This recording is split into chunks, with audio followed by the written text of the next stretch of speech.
is a story unlike any ever told. It's the story of money, music, addiction, fame, and women. It all started in the small town of Grovetown, Georgia, where rockers Matt, Mike, Jeremy, John, and JJ first met 10 years ago. Their music has risen to the top of the charts and has also taken a tumble. Tonight, on Beside the Music, we're going to explore the story of the Rough House Queens.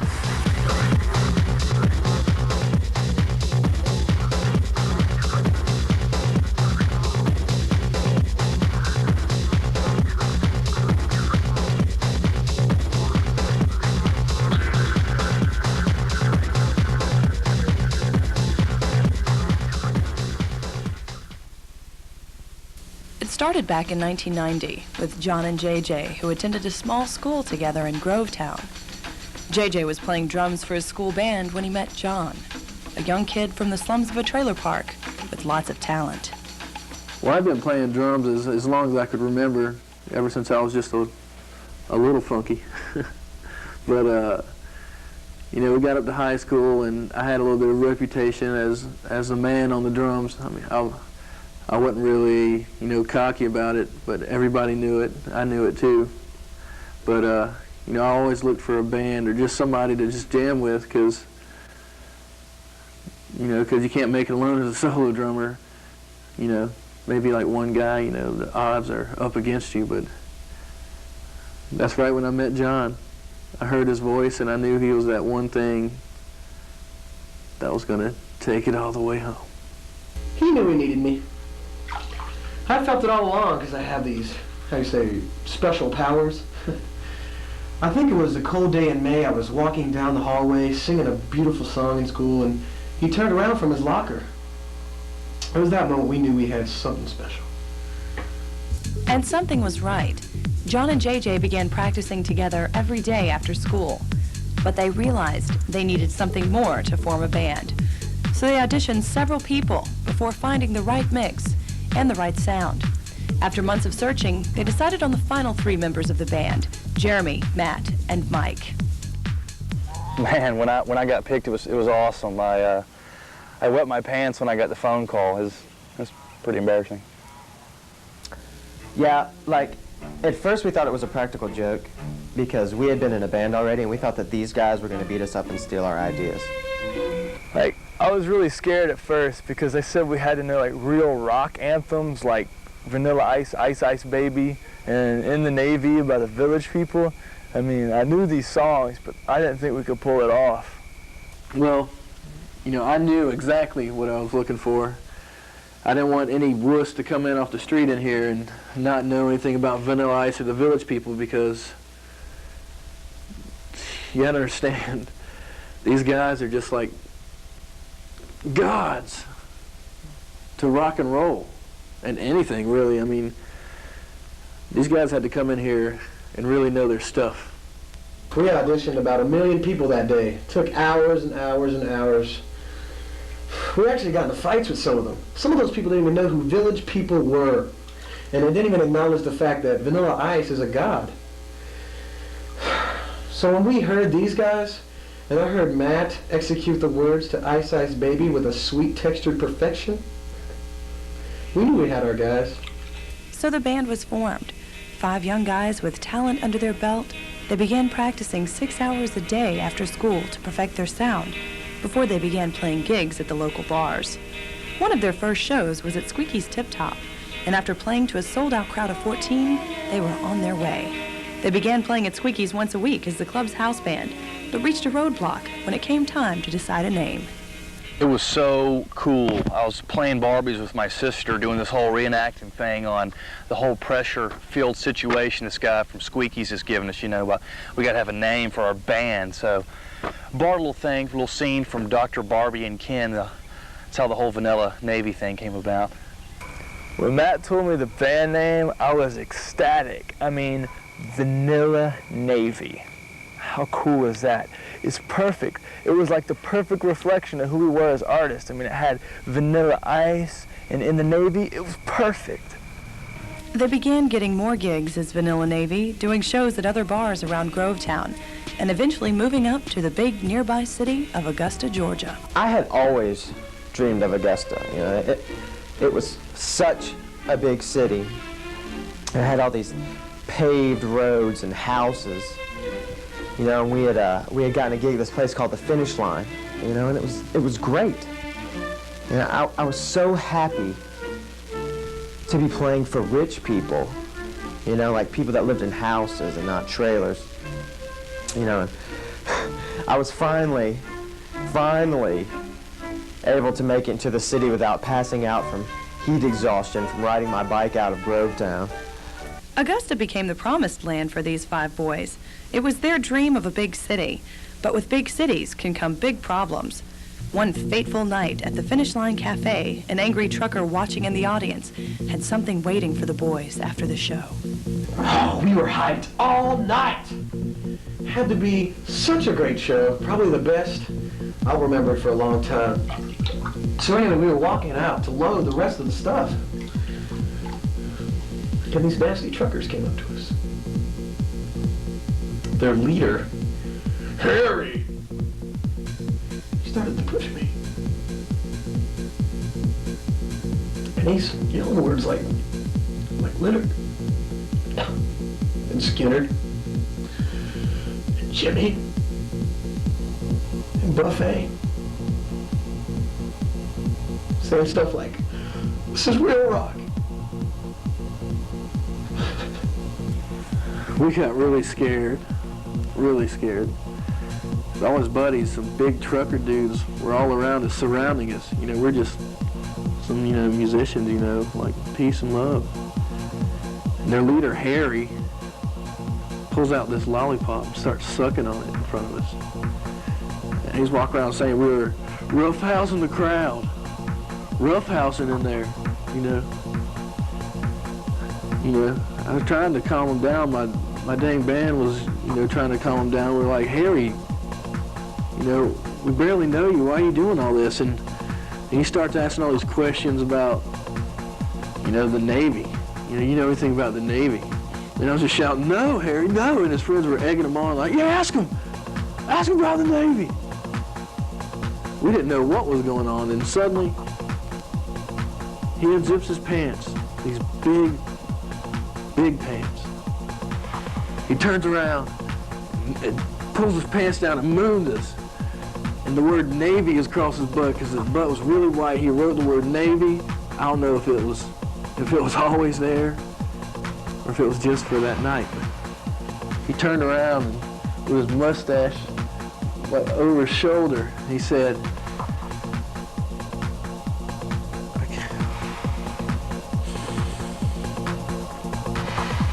"You know, it really sticks.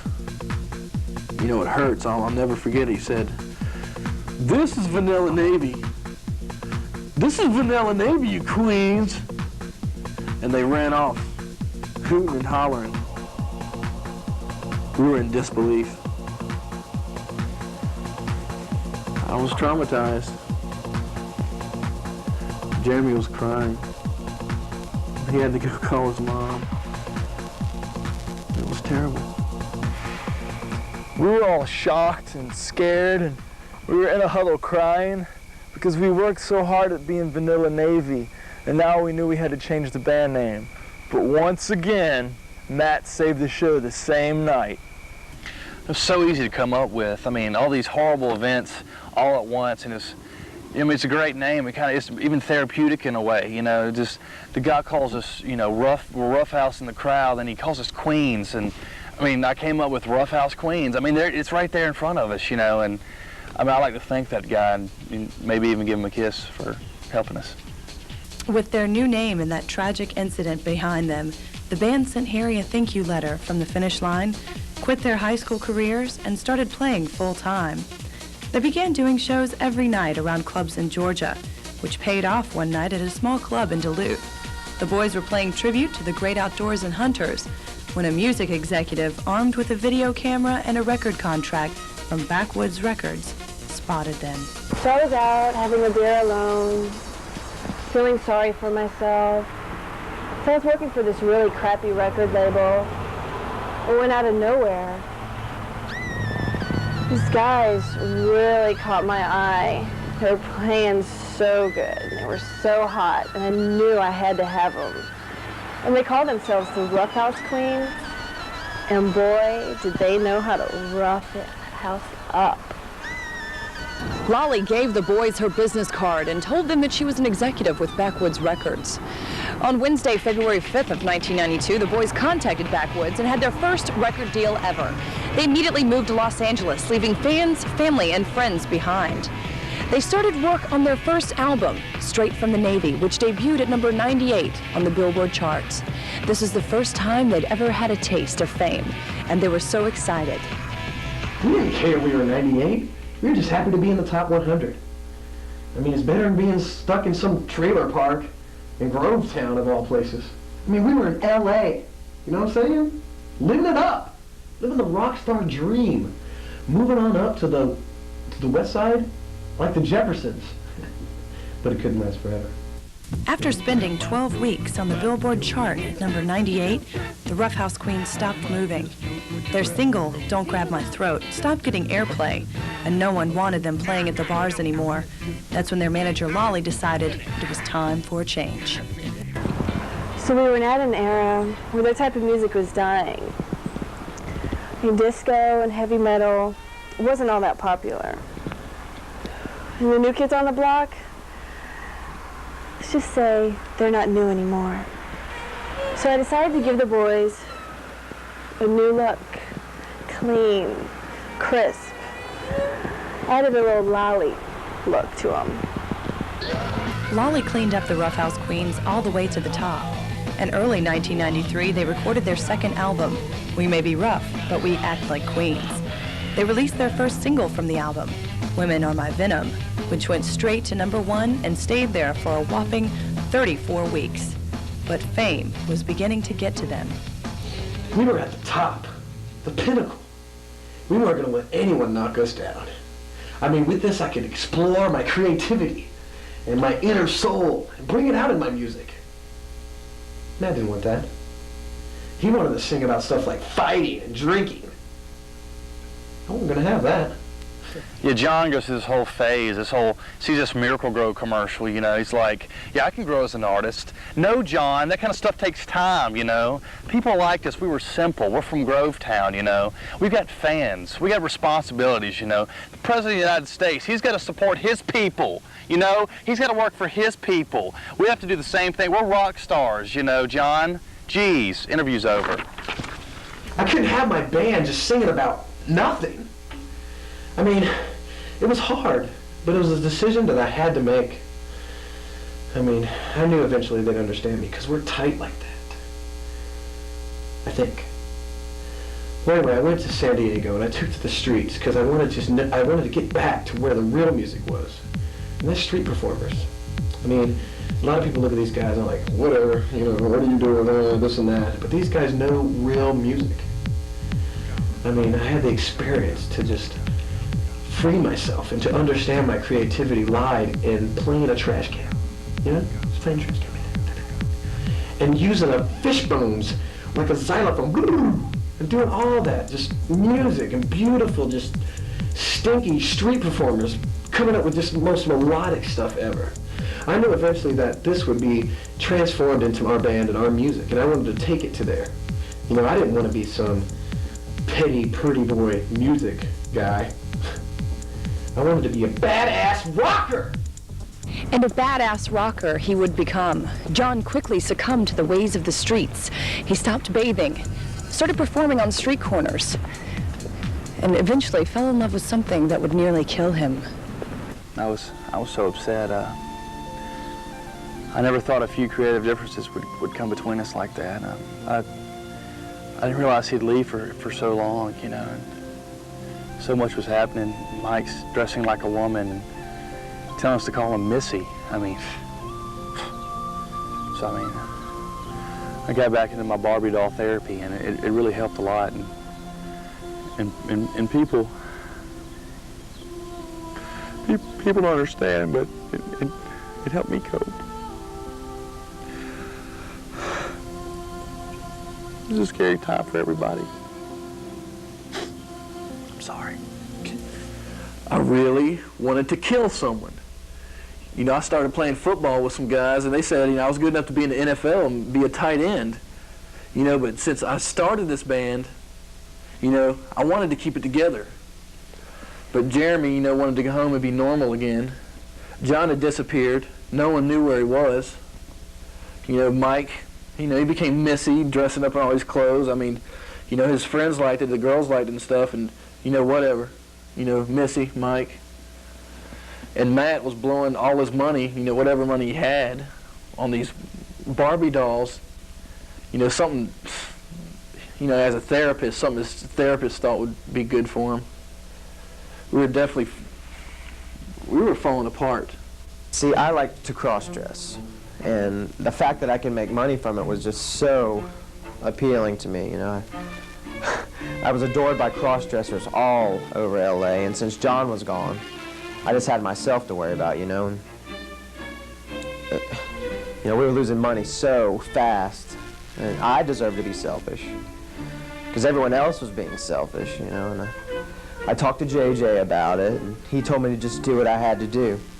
You know, he understood, and that's what makes him such a great guy. Oh, and it was so much fun while it lasted, because I was a tribute to the great Bonnie Raitt, and I was making money on my own without help from anyone. You know, and it was just so cool, because I finally had my own following. With Mike's solo success, Jeremy also made the decision to leave the band for a while. JJ and Lolly tried desperately to keep everyone together, but it was all they could do to just give up for a while. Jeremy was desperate to leave, and he wanted his mom. I couldn't help it. I mean, the fame was really getting to me. I had to take some time off. I mean, there was always girls crawling all over me and touching me. I didn't like that too much. I was used to having my mom tuck me in the bed and sing songs to me. I hated LA. Grovetown's home to me. And John wasn't around, so we really didn't have much of a band. I mean, Matt wasn't a very good songwriter or anything, especially with his stupid doll fetish. He couldn't hold the band together. Sorry, I mean, back then anyway. So it was really late one night, and I was having major stress. This whole mess with the band, and I couldn't sleep. You know, John left. Jeremy was wanting to go back to Grovetown, and I was just at my wit's end. I didn't know what else to do. You know, I needed some help sleeping. Heroin wasn't working. I decided to take some sleeping pills. Well, they were helping me out. So I'm like dozing off, you know, starting to go in La La Land, when all of a sudden the phone rings. I'm like, who the hell is this, you know? And they were mumbling. I'm like, hello, I can't hear what you're saying. You're gonna have to speak up. Well, I think at that point, I saw the light. On the other end, voice said, hey, it's me, it's John. That whole ordeal had to be the lowest point in my entire life. I was this close to death. I mean, I was stinky, I was smelly, I was nasty, I was filthy. I developed this addiction to hugging trees. I mean, I saw a tree, I just had to run up to it and grab it. And with that addiction, I stopped writing my music. The whole reason I was even out on the streets in the first place. But anyway, one night I was hanging out with some trees over at the local park. We were kicking back with some brewskis. I was doing a lot of hugging that night. And I jumped up out of nowhere. I hit my head on Bill's branch. And it cut my skull. And I was bleeding profusely from my head. I didn't know where I was. I didn't know what to do. So I ran to the nearest payphone. I couldn't remember the number to 911 in San Diego because I was unfamiliar with the city, so what I did know was Lolly's number. I gave her a call with intentions to be cussed out. But she loves me, and she saved my life that night. So when I got to the hospital, it was really awful. You should have seen him. He had splinters all in his face. Some were kind of like even sticking out. Some were like really big splinters. It was kind of scary. And the doctor told me that he needed a blood transfusion. And he was also having seizures, pumping seizures from the trees. And it took everything for me not to cry. I didn't want him to see that. I didn't want him to look at me, because then he would know how bad he looked.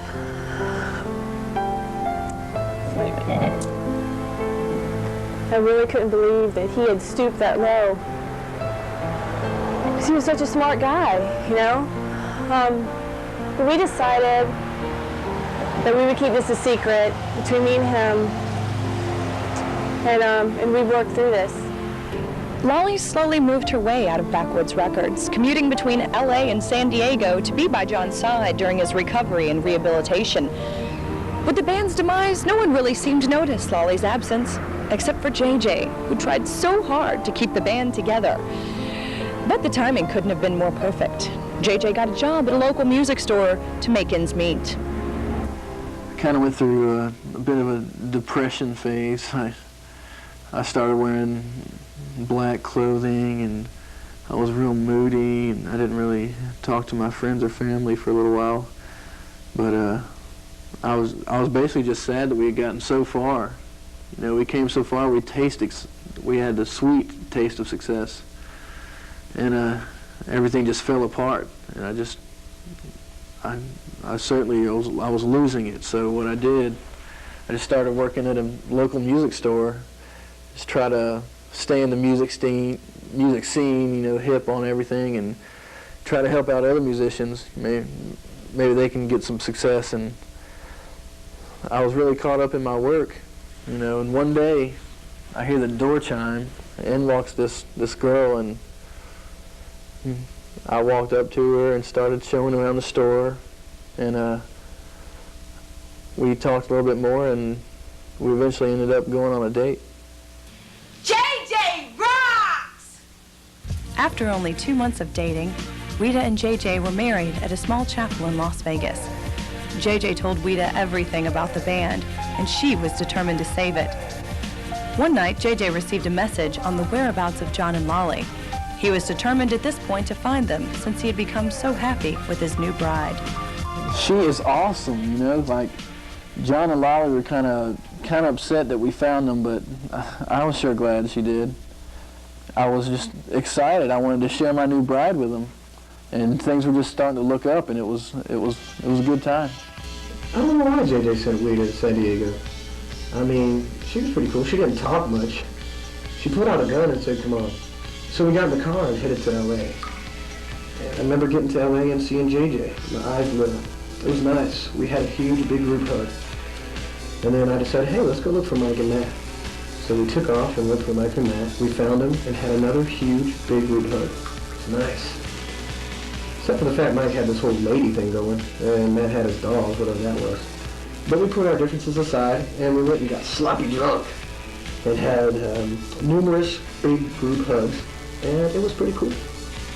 I had to agree to put away the dolls, and it wasn't that big of a deal. I mean, since we were back together, I didn't need the dolls. I mean, I didn't need them to keep me sane. It was all in here, you know? That's all I needed was my friends, and friends are great. I mean, I love everybody. I still like dressing up, but after that night I realized that trying to be a woman didn't matter. You know, I just don't have what it takes to be a woman. You know, God didn't intend for it to be that way. And after I saw how happy JJ was, I knew that I needed a girl, and I didn't need to be a girl. With John, Matt, and Mike back in the band, JJ needed Jeremy to make them complete. But that wouldn't be as easy as getting the other members back. Once again, the group took refuge in Ouida to save Jeremy from Grovetown and get the band back together again.